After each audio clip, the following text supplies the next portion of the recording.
Knowledge for Men, episode 15. Welcome to knowledgeformen.com, where boys turn into men, where men turn into leaders, into lions, the ferocious few who stand strong, a place where you grow to become the man you were born to be. It's time to take massive action towards the life you want. Get the health, get the relationships, business, and career you've always dreamed of. Achieve a level of success and happiness that you've been searching for so many years. There's a reason why you're listening to this. It's fate. This is your time. You live only once. Recognize this. Accept this. Life has given you enough, and it's time to take a stand and take full control of your life. Stand with us as we interview the most inspiring and successful leaders to give you real-world advice to crush life and awaken the sleeping giant inside of you. Let's make our dreams come true. Today's podcast is brought to you by Audible.com. Get a free audiobook download today at kfmbook.com. There's over 100,000 titles to choose from for your smartphone, tablet, or computer. It's a perfect way to listen to your favorite books in the car, in the gym, or at home. Check out kfmbook.com to start learning in your downtime. All right, guys, welcome to the show. I'm here with Robbie Kramer, the founder of InnerConfidence.com, where Robbie helps men improve their love life and become social geniuses through informational products, live trainings, and image makeovers. Robbie, I'm happy to have you on the show. Thanks, Andrew. Happy to be on. All right, let's go ahead and kickstart the show off with a favorite success quote of yours and why. Basically, that change happens outside your comfort zone. And anytime you want to improve at something, anytime you're looking to enhance your life in any way, you're going to have to step outside your comfort zone to do it. And since I got into personal growth development back when I was about 22, I used to live my life trying to be as comfortable as possible. And ever since then, for the past 9 years, I've tried to be as uncomfortable as possible, and I've made a lot of progress. And looking back, in the moment, every time you're doing something a little uncomfortable, pushing yourself, it's scary, it's new, it's weird, but then you're really happy you did it, you feel fulfilled, and then you get the results that come along. It's basically it. Just live outside your comfort zone. Yeah, I've always told myself that on the other side of fear is growth. That thing you're afraid of doing holds the greatest lesson for you. So go after it, learn, grow, and become who you want to become. So Robbie, go ahead and share your journey with the audience and how you got started with what you do. Yeah, so I got started as I imagine a lot of other guys have gotten started with personal growth by reading the book The Game. I read the book back in 2005. I was just about to graduate from UCSD. Before that, my experience with women was just some long-term girlfriends through high school and college. Really had no idea what I was doing. I'd go out to the bars in San Diego, just kind of drink with my friends, talk to my friends. Occasionally I'd meet a girl through my social circle and we'd end up in a relationship because I wanted the consistent sex. But they weren't, none of those relationships were the type where I felt like I could go out and get the girls I really wanted. If I saw a hot girl in the bar, there's no way I was going to go talk to her because I had no idea what to say or how to navigate any sort of game. But I read the book The Game and I was like, wow, I can't believe that there's material out there that can teach you to be better with women. So immediately I just dove into everything I could find, scoured the internet, looked through a bunch of blogs and sites. And I read the book as quickly as I could. I think I finished the book in like 2 days. And funny story, the night I finished reading the book, I went out to a bar in Mission Bay, the Beachcomber. It was basically my first ever approach. Went up to a girl. I remember one of the lines from The Game was, you call a girl by a cartoon character. And I was like, hey, has anyone ever told you look like a funny version of Minnie Mouse? And she gives me this weird look. She's like, Minnie Mouse? Like, yeah, you're cute like Minnie Mouse. And that's all I had. Like, but she was laughing and she immediately asked, where are you from? And, what are you doing? I said, I went to go to UCSD. Hey, let's grab some shots. So we go over to the bar, get some tequila shots.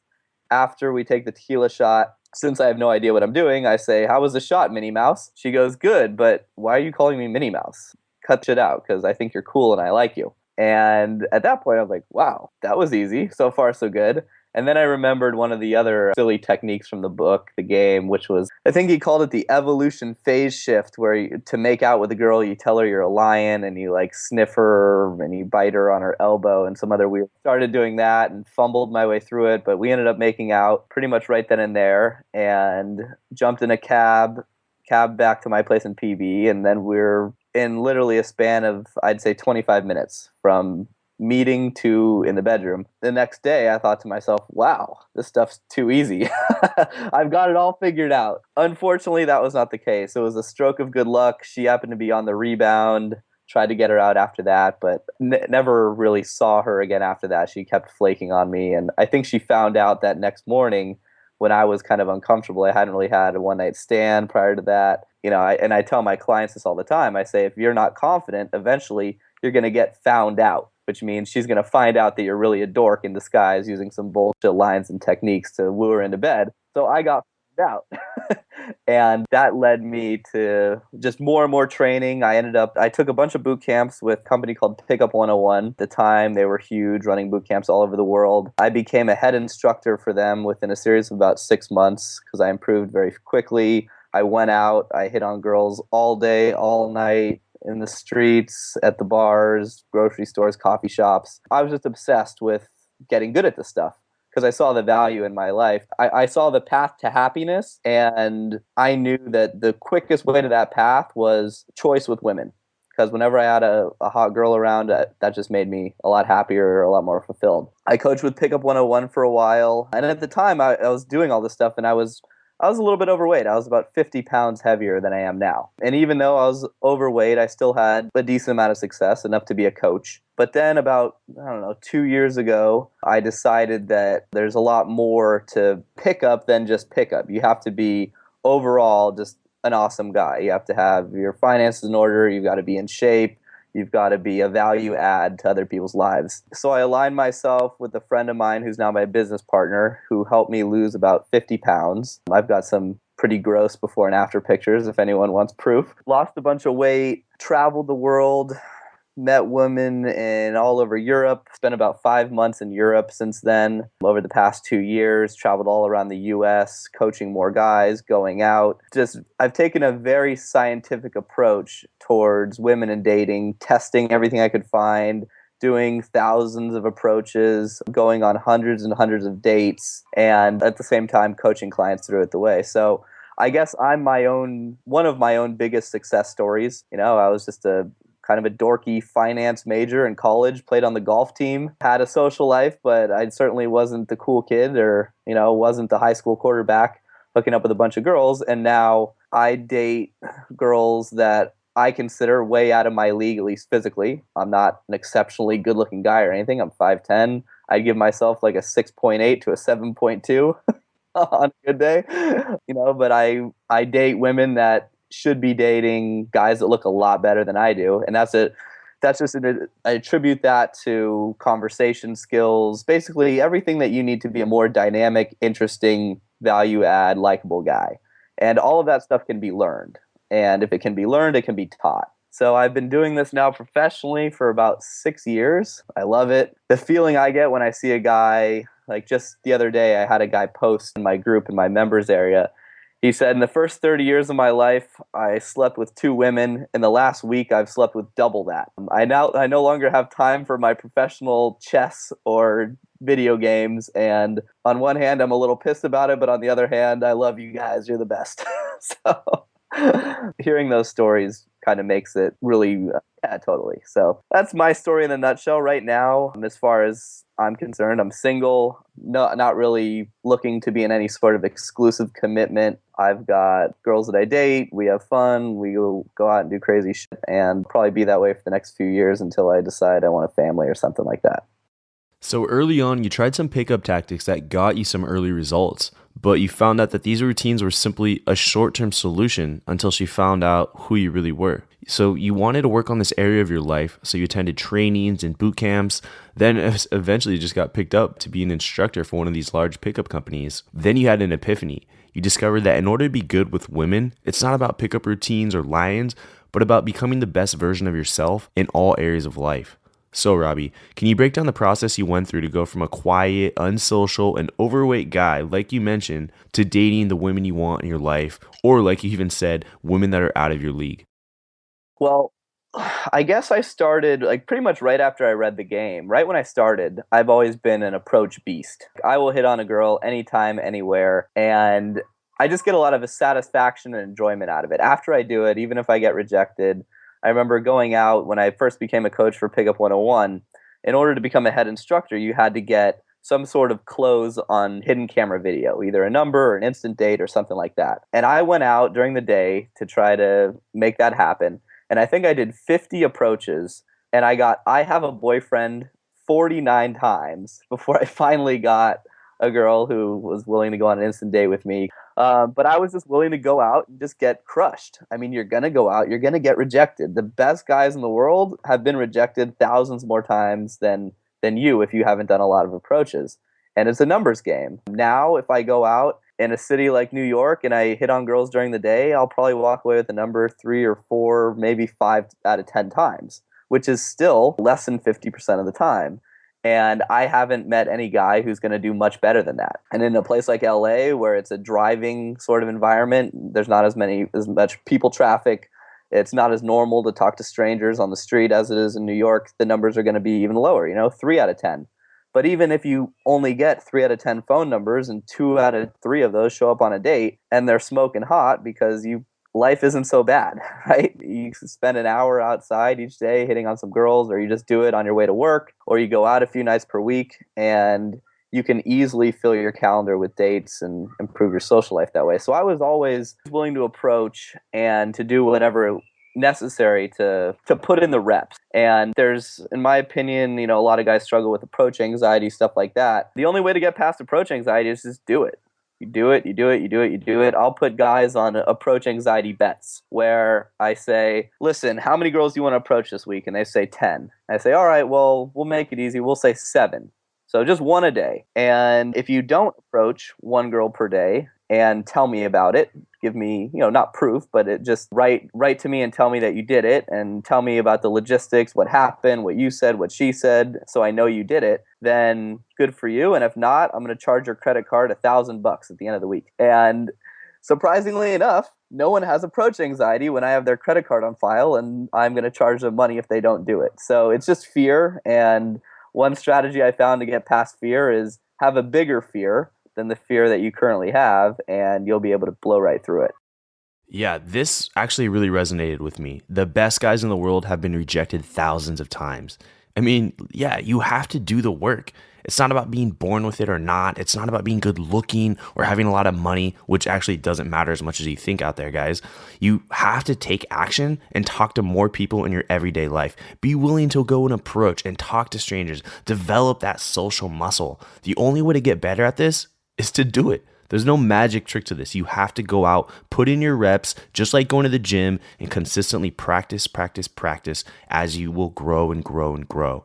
And question I have for you guys, are you willing to get rejected by hundreds of women to get the one woman of your dreams? It's a big question. So for some inspiration here, Robbie, can you take us back to a time when you encountered some challenges on your journey and how you overcame that?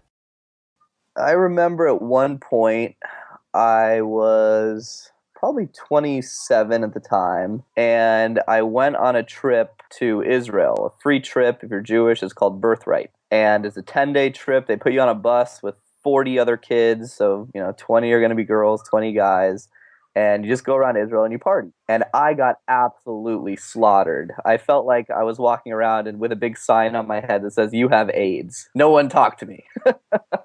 And every approach I did, I got rejected. I bombed with like every girl on the trip. It was pretty brutal. And prior to that, I felt like I was on a hot streak. But after going to Israel, and at the time I was coaching other guys, I was thinking, geez, I might have to quit. I don't know if I'm qualified to teach anyone anything about dating, because obviously I'm getting crushed. Like, what is going on? Like, my usual, conversation skills aren't working. My approaches aren't working.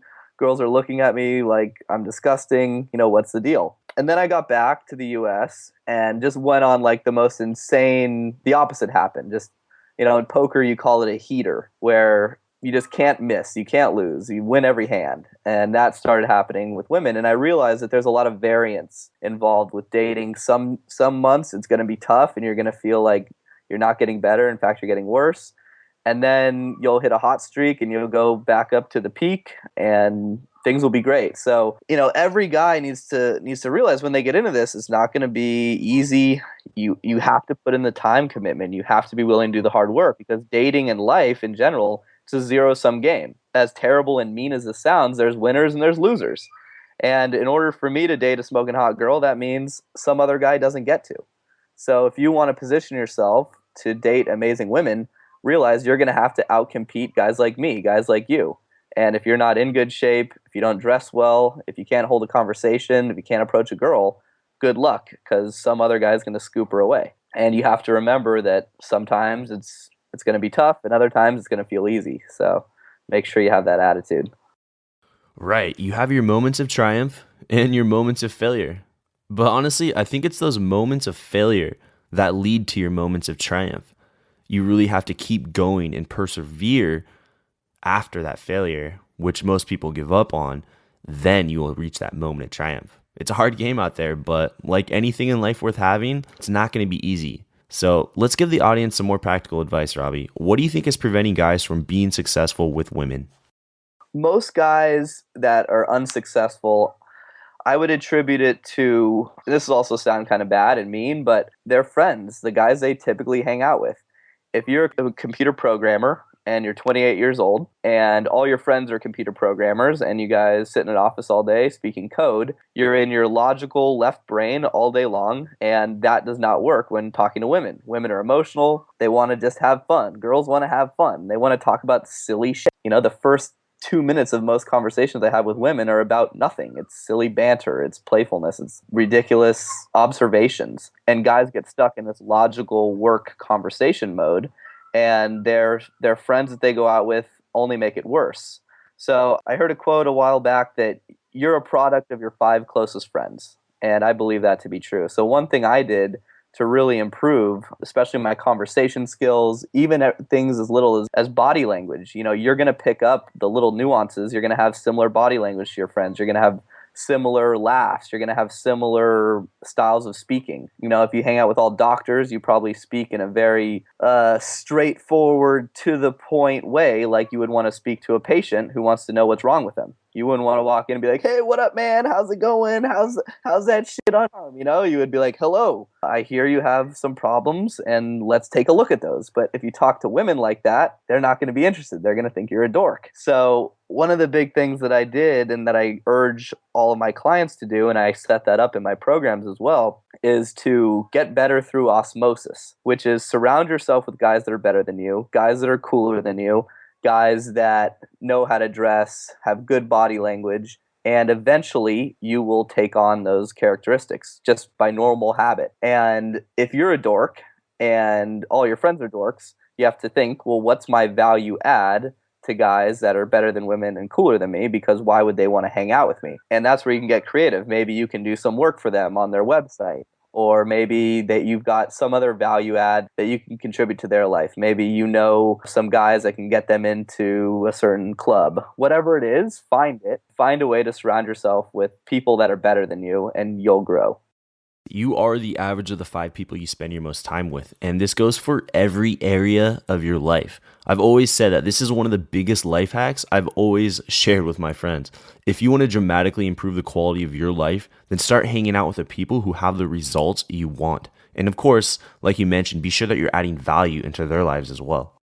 Totally. And, when I used to be fat, I would hang out with other people that were fat. We'd go out to eat. We'd crush burgers all day long. And now, if you look at most of my friends, they have 6-packs, they go to the gym all the time, and it just makes you want to do it as well. So yeah, it's just more proof. Surround yourself with other people that you want to be like, not people that you just have as friends because it's convenient.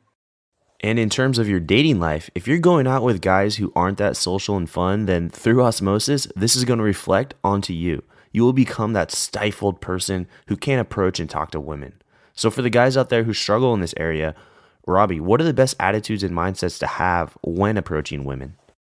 The ultimate mindset for approaching women is not giving a fuck. But attitude is that you really don't care too much about the outcome.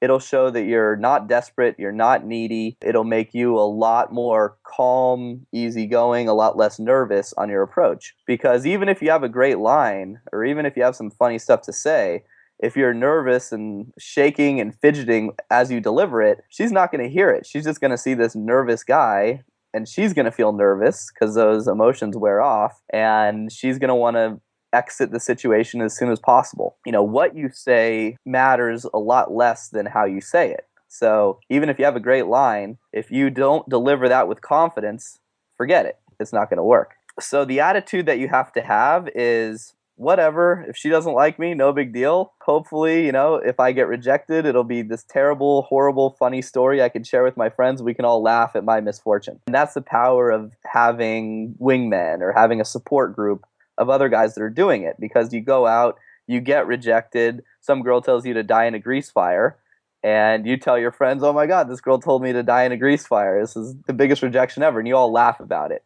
So you frame it as this positive experience, which will make you do more, versus if you're just trying to do it on your own, you go out, you do 10 approaches and you're new to this, you're probably going to get it rejected 10 times. The odds of you getting a number in your first 10 approaches, especially if you're nervous, if your body language isn't great, if your fashion isn't great, are very slim to none out during the day. So don't be discouraged. Just realize it's a process. It's a work. You got to put in the work. You got to put in the reps. And eventually the results will come as long as you continue with good advice that works. If you're doing the wrong shit, obviously, good luck. But if you're taking advice from people that know what they're doing and you're practicing reps, eventually you will get to the point where your attitude is you really don't care.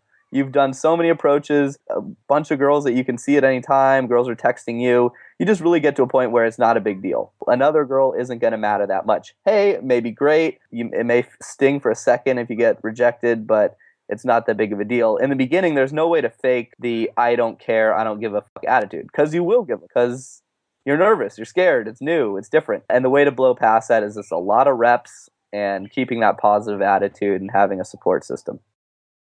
Developing that freedom from outcome with women is so key when approaching and interacting with women. Just not caring if she likes you or not is what will allow you to approach women and have that cool, carefree attitude. Just be yourself and trust that you are enough. Otherwise, if you care too much about a girl you just met, you're putting her on a pedestal, which will only push her away. All right, Robbie, let's say things are going well and a guy gets a number from a girl and calls or texts her, then gets no response. What can guys do here?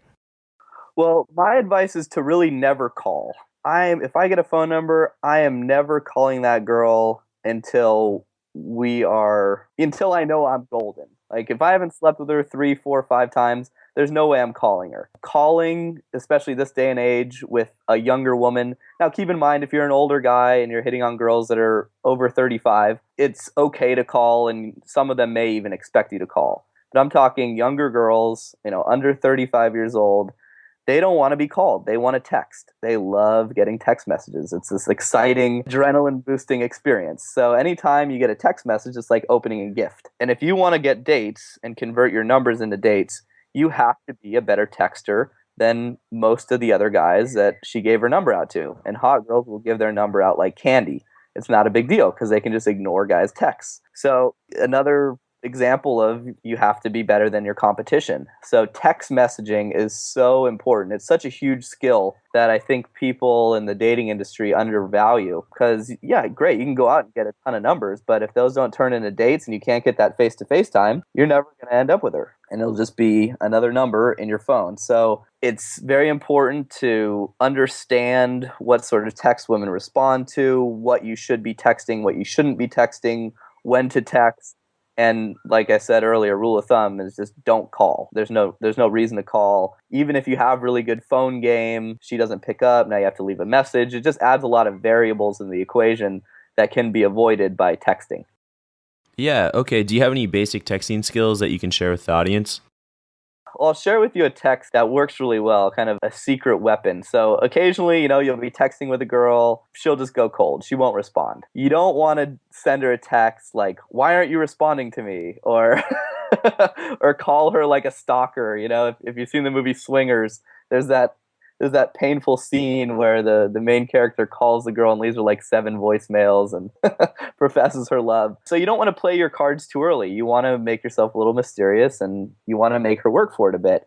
So if a girl doesn't respond to a text, what I'll send is very simple. It's just, quote, "You hate me, don't you?" And it's a great text because it's playful. Obviously, if the girl's half cool, like if she's a total weirdo, she might think you're actually serious. But most chicks that are cool and young and hot are going to realize you're joking around, and you'll get a pretty good response most of the time from that. If she doesn't respond back to the "you hate me, don't you?" then you're dead.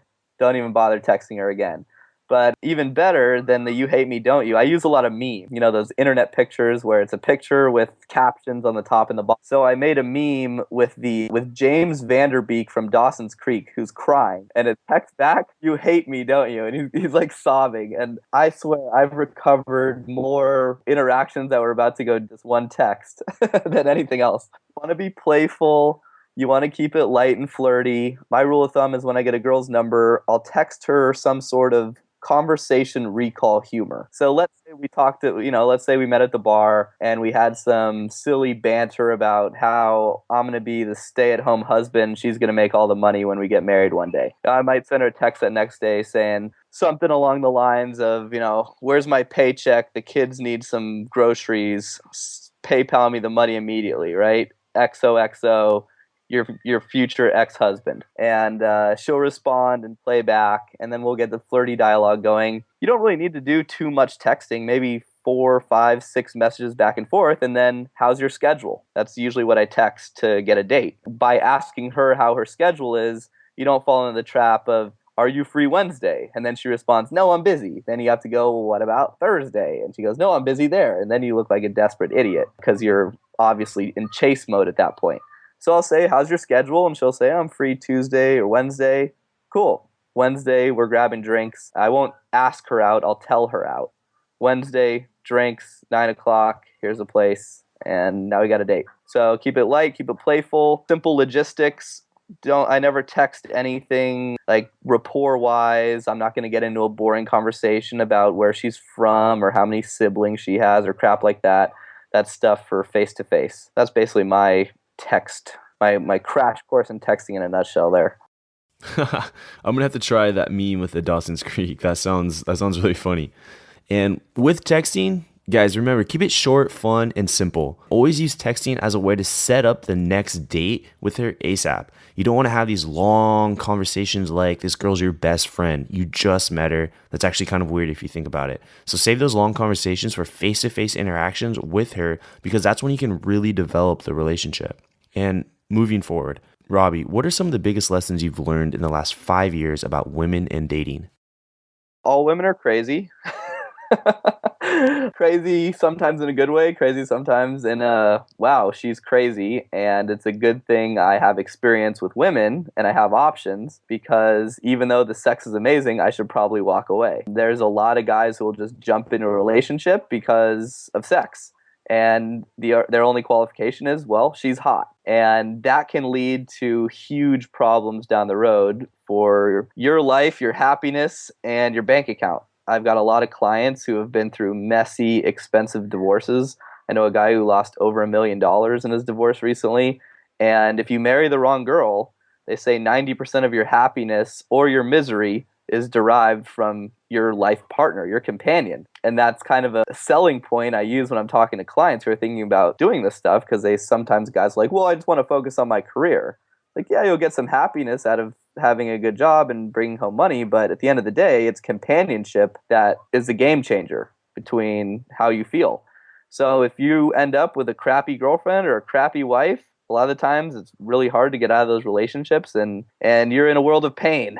So being able to recognize if a girl is not just hot, but also quality, comes from dating a lot of women, having a lot of experience. And, there's no substitute for just that life experience. You got to go on a lot of dates. You have to sleep with a lot of women to find one that's ultimately a great girl. If that's your end goal, is to settle down and meet a great girl. And I have heard of that phrase, 90% of your happiness or misery comes from your life partner. That's something a lot of guys overlook when they're with a girl in the beginning. Guys aren't thinking about, is this going to work 6 months from now, 2 years from now, 3 years from now? They're really just going after the short-term gains, which is sex, consistent sex, social status, always having someone around, which feels nice. It's new. You like to bring your girl to the friends, to the family events. It seems very comfortable, but, not really thinking about the long-term success. If this girl is actually going to work out, is this a quality girl that I can spend the rest of my life with? I don't think many guys are actually thinking about that at all. Guys should spend more time in the dating world. I see all too often guys getting married at such a young age with the first person they fall in love with. Not that this is bad, it can happen and it can be great, but just want to throw out there that having this abundance mindset can help guys overcome any neediness or settling with just one woman. And speaking of relationships, what is your key piece of advice on having a healthy relationship with a woman, Robbie? It's very important that as a man, you develop and you kind of set the terms of the relationship where I don't like to talk about energy and stuff that's too woo-woo because I know it turns some people off, but you've got to be the masculine partner in the relationship if you want to expect it to work. All of my old relationships that didn't work out were relationships where I was the one begging for sex. She was in control of the sex card, and I got sex based on if she was in the mood or not. And usually she wasn't. And in these relationships, the woman has all the power. She will treat you like shit. She will cheat on you every single time. And eventually you'll be the one that gets completely railroaded. Since, getting into this stuff and doing a lot of hard work, now in any relationship I'm ever in, I'm the one who gets to say when we're having sex. They're begging me for sex. They're coming to me as kind of a mentor, as a person they look up to. And there's that mutual respect there, which is very important. I see so many guys who are just disrespected by their partner. The girl just runs their life. She's in charge of everything and he's her little bit. And you will not be happy in that relationship. It will end badly for you every single time. So if you're listening to this and you're in that relationship, I know it can be painful to exit it, but you'll be happy you did minimum 6 months later, or maximum 6 months later, when those feelings of the heartbreak and the breakup wear off. You'll be like, wow, huge weight off my shoulders. This is amazing. Find someone new and better. Can you share with the listeners, what are those expectations you can set up in the beginning of a relationship for success? Sure. So for the first part, anytime you get in a dating situation where you have to trade sex for commitment, because basically women hold the sex card and men hold the commitment card.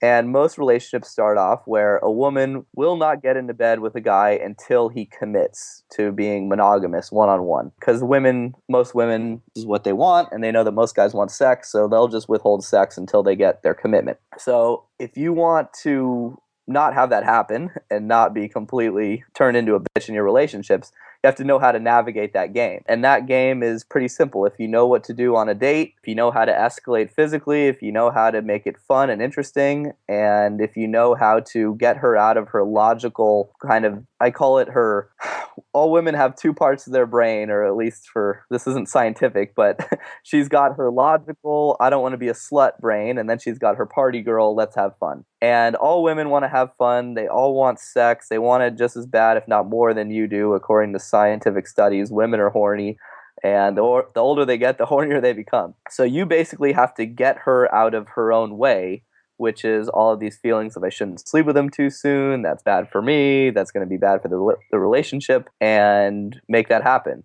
Once you sleep with a girl, it changes the dynamics of everything. It creates a much more emotional experience, and it puts you in a situation where you get to dictate what you want out of that relationship. Maybe you just want to keep it casual and fun, and a lot of women will want that too. As long as you're upfront, and that conversation is a whole other topic, but there's a way to have that conversation with a girl without getting too serious or making it into this horrible, terrible, like, let's define the relationship talk. But a lot of girls are just down for casual sex, one time a week and for 6 months to a year. And those relationships for a younger guy is what I definitely recommend. You need to go out, get experience, be with a lot of women, and find out what you like. Find out who's a good match for you so you can one day meet a really awesome girl and know she's right. So it's important that you dictate what you want. If you're young and you don't want, and you don't want, an exclusive monogamous relationship, don't get pigeonholed into one. Learn the skills to navigate that area of relationships. And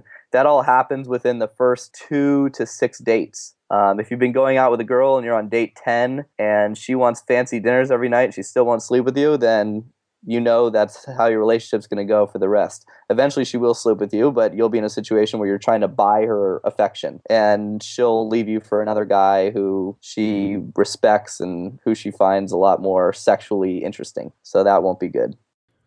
It sounds like the key is to communicate what you want and what your intentions are with this relationship. Be clear with your thoughts, words, and actions. Don't tell a girl you love her just so you can get sex, or be in a relationship with a girl just so that you can get sex. I mean, if you just want sex with her, then tell her that. Tell her you're looking for a friends with benefits type relationship for the time being. If you do like her and want to be with her, then tell her. Be clear with what you really want early on to set up the relationship for success. And now, Robbie, we've entered my favorite part of the show. Are you ready for the knowledge round? Hit me. For you, the listeners of the Knowledge for Men podcast, Audible is offering a free audiobook download with a free 30-day trial to give you the opportunity to check out their awesome service. And you know what? Something I've noticed after interviewing hundreds of successful people is that they all read a ton of books. If you want to be successful, you've got to educate yourself. I don't always have time to sit down and read a book, so I personally recommend listening to audiobooks in your car, in the gym, or on the go. You can pick up for free any one of my favorite best-selling books like The Game by Neil Strauss, Hold On to Your Nuts by Wayne Levine, The Manual by W. Anton, Naked by David Wygant, The Natural by Richard Lovarina, or any other audiobook you want. Audible has over 100,000 titles to choose from. To download your free audiobook today, go to kfmbook.com. Again, that's kfmbook.com for your free audiobook today. Start learning, growing, and becoming the man you want to become now. Welcome to the Knowledge Round, where the guests will be asked rapid-fire questions to give the audience invaluable pieces of wisdom to help transform their lives. Starting in 3, 2, 1, showtime. Robbie, how would you explain approaching women to a newcomer? You're going to get crushed. You're going to go out. You're going to fail. Have a couple lines, some go-to things you can say, and just go do it. And Robbie, what was holding you back from being successful with women? Not having a kind of step-by-step roadmap of what I needed to do to improve. Being a bad conversationalist, not knowing how to be interesting and engaging, being scared to approach, not knowing what I should be doing on dates, and really just not knowing what the makeup of an attractive guy looks like versus a guy who, and by attractive, I don't mean physically attractive, I mean attractive to women. What are the basic characteristics and the qualities that he has versus a guy who's not? And would you say that you overcame those challenges through experience? Yeah, I transformed myself into a guy that has all those qualities, whereas when I started, I didn't have very many of them at all. Hard work and persistence does pay off. Robbie, what's the best advice you've ever received from a mentor? I've had a mentor who would consistently tell me how and why I sucked. He was brutal. He was ruthless. He'd call me the spoiled fat kid all the time. Back when I was fat, he would basically call out everything I did that was annoying, that was negative expected value, negative EV, and it was harsh, but I learned all of the reasons why I turned people off, why I was annoying, why I was a bad friend, why I was bad with women. And, you have to have thick skin, and you have to realize that it's really the most loving thing someone could do for you is give you that honest feedback. So you have to be willing to get honest and allow people to tell you how and why you suck. And most guys just never have that experience in their life, and they don't learn. They don't know they're boring. They don't know what they're wearing is disgusting. They just think that they look good and they're cool. And they wonder why they don't get results, and they're salty and upset with the guys that do. So everyone sucks in their own way. You got to figure out how. Robbie, what's your all-time favorite book that you would recommend to a newcomer?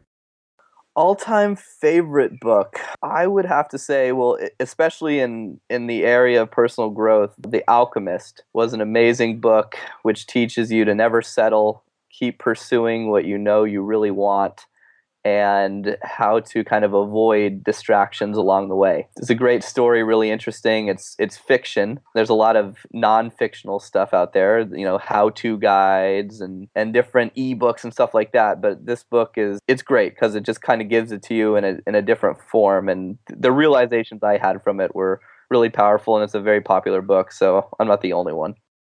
And guys, if you want to pick up a copy of The Alchemist, you can do so for free actually at kfmbook.com. Knowledge for Men has partnered with Audible, an Amazon audiobook company. I know how much you guys love audio, so I made that move, and you can pick up a free book. Go to kfmbook.com and check it out. And Robbie, what are your thoughts on porn and masturbation amongst men today?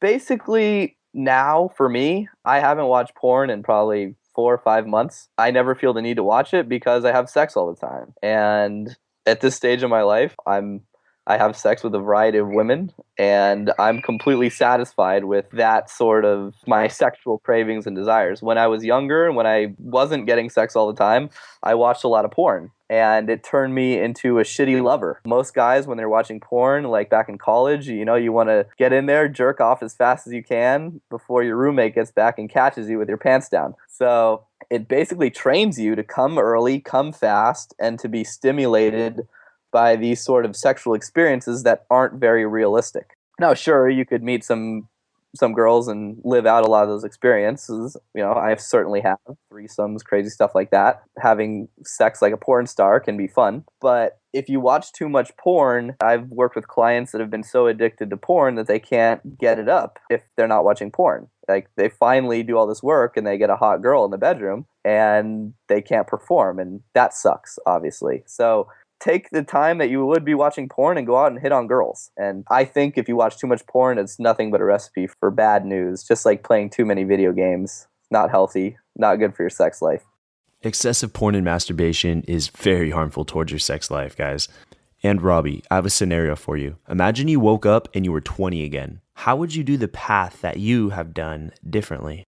If I was 20, I would be a little bit more critical on who I choose as a mentor. I'd be very discerning and try to surround myself with guys that aren't just necessarily good with women, but really good in life in general. One mistake I made when getting into this stuff is I surrounded myself with too many guys. Most of these guys call themselves pickup artists. And sure, there's some guys that call themselves pickup artists that I respect, and I think they have good things to say.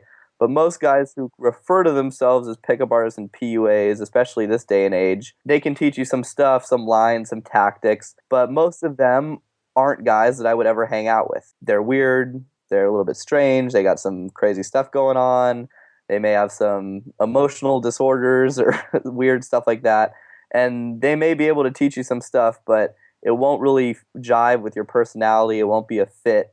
So make sure you align yourself with guys that you'd be happy to take to meet the president, for example. Guys that aren't just good with women, but they're in good shape, they're successful in business, they have a lot of friends, they have not just a bunch of girls in a harem, but they have guy friends, they have girlfriends. So be very discerning who you choose as a mentor, because if it takes you down the wrong road, it can be very expensive and a waste of time, and you can learn a lot of bad habits. I spent a pretty good amount of time breaking bad habits I got from poor advice. So avoid that if possible. And Robbie, what's one action one person can take right now that would get them closer towards their dreams? The biggest thing I would say is put yourself in a situation where your success also the success of others. It's not a very good way to explain it, but put yourself in a situation where other people are actively invested in your success. If you're the only one who cares about your success, you're at the mercy of your habits, you're at the mercy of your own willpower. And willpower is not effective at getting you through difficult situations. Let's say you're attempting to lose weight and all of your friends are overweight. None of them want you to go on a diet. They invite you out to fast food all the time or to different meals, or you got a bunch of beer chugging buddies from college. They're not interested in you getting in shape. They're interested in you guys drinking a bunch of beer together and having fun. And those people will hold you back. And it can be tough to take a step back from your social circle if they're the guys that you hang out with the most. But you have to surround yourself with people that have the same goals as you, are actively pursuing those goals, and who want to see you get there. Like, one of the biggest things that I did as far as weight loss and getting good with girls is I surrounded myself with guys that would make fun of me if I ate like shit, or they'd make fun of me if I was too scared to approach a girl. We'd be out at the bars, and they'd see me checking out a girl, and if I hesitated, they'd be like, "Don't be a bitch, go talk to her." So I would. Whereas most guys will go out with their friends and they'll make fun of you for hitting on girls, and they'll clown you when you get rejected. So put yourself in a situation where other people want what you want. You are a product of your environment. I mean, just like we were talking about earlier, it's just so powerful and it's so true. Who you hang out with is who you're going to become and what you're going to think. Yeah, you can't escape it. Trying to get good at something in a bad environment is just not going to work. I've never seen it work. It's pretty much impossible. And on the flip side, there isn't a whole lot you have to do once you put yourself in that environment. The changes will naturally start occurring. It's just so much easier, so much more powerful. And so do whatever you have to do to make that happen. And Robbie, as we're coming to a close, do you have any parting piece of guidance for the audience? One thing I didn't talk about too much, which is super important, is fashion. Guys underestimate the two things they underestimate the most are fashion and texting. And fashion is so important because it's the only way to really signify or signal to the outside world that you get it. Now, obviously, women are very interested in fashion. So I don't need to go into detail why being well dressed is important to them. But not just women, but guys who are successful typically know how to dress. And they know how to dress because they've been dressed by hot women. They also know how to dress because they're surrounded by other guys that know how to dress. So what it creates, there's these environments where people are weeded in or out based on what they're wearing. This happens all the time at exclusive clubs, bars, high-end places, parties. If you walk in and you can't put a pair of shoes with a shirt, you're telling everyone that you're a loser, that you don't date hot girls, you don't surround yourself with successful men. And it's so easy for someone like me to look at a guy and say, oh, he obviously doesn't get it. He's clueless. And I'm not going to give him my time or attention. If I'm a hot girl and a guy walks up to me, even if he's good looking and says something funny, it's probably not going to go over well if he's dressed like a schmuck. There's just too many things that tip people off on you if you're dressed like shit. And guys, most guys, when they're starting out, they don't realize the importance of fashion. They're like, yeah, whatever, I wear what's comfortable. I don't want to wear form-fitted jeans. I want to wear my baggy jeans. I don't want to buy $150 Joes. I want to buy $20 jeans from Target. That's cool if you want to hang out with construction crews. But if you want to date hot girls, those $20 jeans from Target are not going to fly. Your oversized, huge dress shirt you might have paid $180 for from Armani Exchange. If it doesn't fit your body, it's going to look like shit. A lot of guys think if they just buy expensive name brand clothes, they're going to look good. They're actually just going to look like an idiot who can't dress, who everyone else knows wasted a bunch of money on a terrible wardrobe. If you wear anything by Christian Audigier, kill yourself. Jump off a bridge right now. If you wear jean shorts, kill yourself. So, there's a lot of fashion rules and things you can get away with in different parts of the world. Now, actually, if you're in Serbia and you're wearing jean shorts, you're okay. But if you're pulling that in LA or New York, good luck. Women are going to laugh at you. So learn fashion, understand it, even though you might think it's gay or queer eye for the straight guy. It's so important, and it's the easiest change you can make overnight. You could literally change. You could go from, a girl's rating, let's say she thinks you're a 4, you can go to a 7 just by changing your wardrobe, wearing clothes that fit, wearing clothes that are in style, clothes that are in good repair. Doesn't have to be name brand stuff, doesn't have to be expensive, it's just got to fit right and it's got to look good on you. And if your other friend, if the people you hang out with are dressed poorly, go to Nordstrom's. Their return policy is amazing. You can return anything at any time. I've returned stuff from Nordstrom's that it's like 5 years old, and they just say, okay, no big deal. And you'll pay a little bit more at a place like Nordstrom's. Macy's also has an awesome return policy, Bloomingdale's, but you can try out different outfits, you can ask for feedback, and you can return stuff that doesn't work because you're going to make mistakes, you're going to screw up, you're going to buy the wrong stuff, but at least you can return it, not waste too much money, and really put some time and attention into your wardrobe because it's the fastest thing you can do to change, and it makes a huge difference. A lot of guys focus on conversation skills and approaching and stuff like that, but texting and fashion is just as important, if not more. I know a guy who's so well dressed and he understands fashion so well that he gets opened at a rate of 10x another guy. So his approach game doesn't have to be as good because his fashion is so good, and he can speak fashion with girls. It's a great conversation piece. Find a girl in LA or New York that doesn't care about fashion, who's hot, not going to happen. So there's just so many benefits of understanding it and dressing well. So don't miss out on that. And that concludes the knowledge round. Robbie, what's exciting you today? What are you currently working on? So right now, I'm really excited about a program I put together, started back in January. So we've been running now almost a year. And before I put together this program, I was working with guys mostly in a one-on-one format. One-on-one's great. You can obviously get a lot done. You get that personal attention. But the drawback to one-on-one is that you don't have that osmosis situation. You don't have the power of a group where everyone's moving forward and working together and you have that momentum and that immersion effect. There's also that obvious constraint of you have to be face-to-face in the same city, and working one-on-one with anyone in any sort of endeavor is usually more expensive. So I put together a program that takes place virtually, and it works so well because it has not just a forum or an element of, a group dynamic, but the guys in the group are very engaged with each other. There's a lot of conversation, communication is done through a Facebook group. So you're constantly being notified of someone who tags you in a post, or if I post something I want to tag some clients in for a certain reason, I could just tag their name, it'll pop up straight on their phone. And nowadays, people's social life is so dictated by Facebook. In essence, you can now have a whole new awesome group of friends through Facebook, and it will be just as good almost as real life.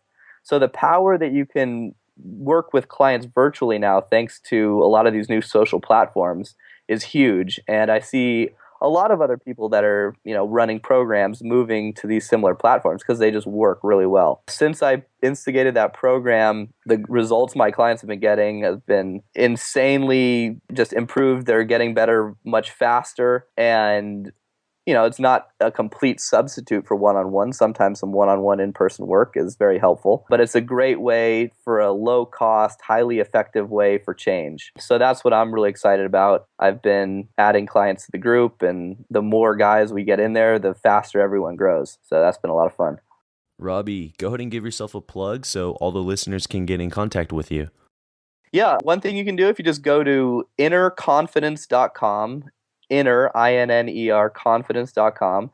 That's my site. I would recommend jumping on my mailing list. I send out articles and blogs and different tips, techniques, almost on not a daily basis because I don't want to flood people with emails, but a couple times per week. We got some awesome videos on there, hidden camera stuff of me approaching. You can check out my YouTube channel. That's YouTube/Inner Confidence. And if anyone wants to send me a personal email, you're welcome to. It's just Robbie, ROBBIE @innerconfidence.com. And don't be shy. Hit me up. I answer every question I get. All right, guys, check out innerconfidence.com with Robbie Kramer. Check out his blog, check out the free content, check out the newsletter and some of his programs. Thanks, Andrew. Thanks for having me on. And that's going to wrap up episode 15. Be sure to check out knowledgeformen.com. That's knowledge, F-O-R, men.com, where you can get tons of free content on dating, relationships, personal growth, financial freedom, finding your passion, just a ton of free content. So be sure to check it out, knowledgeformen.com. We also have a free toolkit where you can get 4 ebooks: Primal Attraction, Get the Woman and Life You Deserve Guide, Dating Fundamentals with dating expert Brian Burt gives 3 hours of lessons in this free product. Also, Breakthrough, the 25 Points to Financial Freedom Guide, and How to Find Your Passion and Crush Life Guide, and Optimal Performance, a man's guide to a healthy life guide. And guess what? All that's free at knowledgeformen.com/free tools. You guys have a great day. Crush life. Thank you for listening to the Knowledge for Men podcast show. It's been a pleasure having you be a part of a thriving community of men who want to crush it in all aspects of life. I'm on a mission here to inspire millions of guys, and with your help, we're going to make a dent in the universe. Check out knowledgeformen.com for a ton of free content that's designed to help you live a remarkable life. Again, that's knowledgeformen.com. I hope to see you there. And always remember, 2014 is the official year of the crush, where we take action to get the life we've always dreamed of. This is your host, Andrew Farabee, and until next time, let's do it.